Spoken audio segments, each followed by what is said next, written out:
یہ بات بہت صراحت کے ساتھ مولانا مودودی نے لکھی ہے تفہیم القرآن کے مقدمے میں، اور بہت اہم بات ہے، بہت اہم بات، اور وہ یہ ہے کہ قرآن مجید ایک ایسی کتاب نہیں ہے جسے کوئی محقق اور ریسرچ اسکالر اپنی لائبریری میں بیٹھ کر اور ریفرنس بک سامنے رکھ کر ادھر سے ادھر اور سمجھ لے۔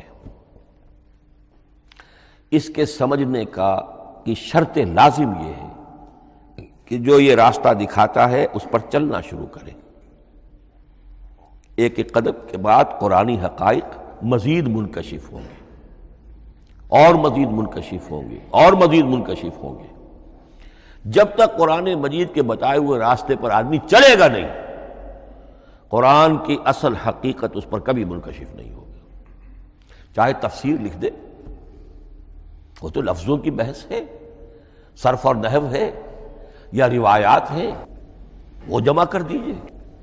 لیکن یہ کہ قرآن مجید کا صحیح فہم عمل کے بغیر ممکن ہے۔ جیسے قرآن مجید میں آتا زادتہم ایمانا، ایمان بڑھتا ہے، عمل کے ذریعے سے ایمان بڑھتا ہے۔ میں اس میں ایک شے کا اضافہ کر رہا ہوں۔ میرے نزدیک قرآن مجید مینول آف ریولیوشن، محمد عربی صلی اللہ علیہ وسلم نے ایک عظیم انقلاب برپا کیا دنیا میں، اور ایک انقلابی جد و جہد کی ہے۔ دعوت کے قبول کرنے والوں کو منظم کرنا، ان میں سم و طاعت کی عادت پیدا کرنا، پھر ان میں تن من دھن قربان کرنے کا جذبہ پیدا کرنا،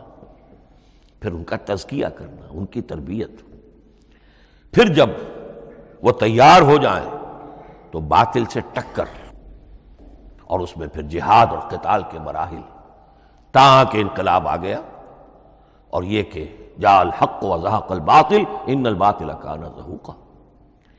اس جد و جہد کے ہر مرحلے پر قرآن نازل ہو رہا ہے، جو اس مرحلے کے جو مسائل ہیں، جو اس مرحلے کے پرابلمز ہیں، جو اس مرحلے کی مشکلات ہیں، ان سے بحث کر رہا ہے۔ اب اگر کوئی فرد یا کوئی گروہ اس پروسیس میں وہ داخل ہی نہیں، وہ سمجھ ہی نہیں سکتا کہ یہ جو بات کہی جا رہی ہے اس کا اصل محل کیا ہے، مقام کیا ہے، کیوں کہی جا رہی ہے، وہ تو جب اسی قسم کی انقلابی جد و جہد میں کوئی خود مبتلا ہوگا تو اسے معلوم ہوگا یہ تھی وہ مشکل، یا یہ تھا وہ مسئلہ، یا یہ تھا وہ مرحلہ جو اس وقت کی جو جد و جہد تھی محمد الرسول اللہ والذین معہ کی، کہ اس وقت یہ آیات نازل ہوئی۔ اس طریقے سے مینول آف ریولیوشن میں کہا کرتا ہوں، چونکہ ہماری جو طب کی تعلیم ہوتی ہے ان میں مینول آف ڈسیکشن سب سے پہلے جو ہے اناٹومی پڑھائی جاتی ہے، اور ڈیڈ باڈی کی ڈسیکشن ہوتی ہے، تو مینول آف ڈسیکشن جو ہے وہ پہلی کتاب ہوتی ہے جو ہمیں ملتی ہے۔ یہ ہوتا ہے، بتایا جاتا ہے یہاں ذرا شکاف دو اور یہ کھال کو کاٹو، اس کے اندر تمہیں یہ نظر آئے گا، یہ فیشیا ہے، پھر اسے اس کے اندر ایک اور شگاف دو، یہ نظر آئے گا۔ بالکل اسی طریقے سے قرآن مجید کی انگلی پکڑ کر اگر آپ چلیں گے تو پھر درجہ بدرجہ قرآن آپ پر منکشف ہوتا چلا جائے گا۔ اور اگر آپ نے اسے صرف ایک اکیڈمک ایکسرسائز بنا لیا، ایک علمی بات ہے، اس سے آگے کچھ نہیں، تو قرآن مجید کا جو اصل لب لباب ہے، جو اصل اس کا جوہر ہے، وہ کبھی منکشف نہیں ہوگا۔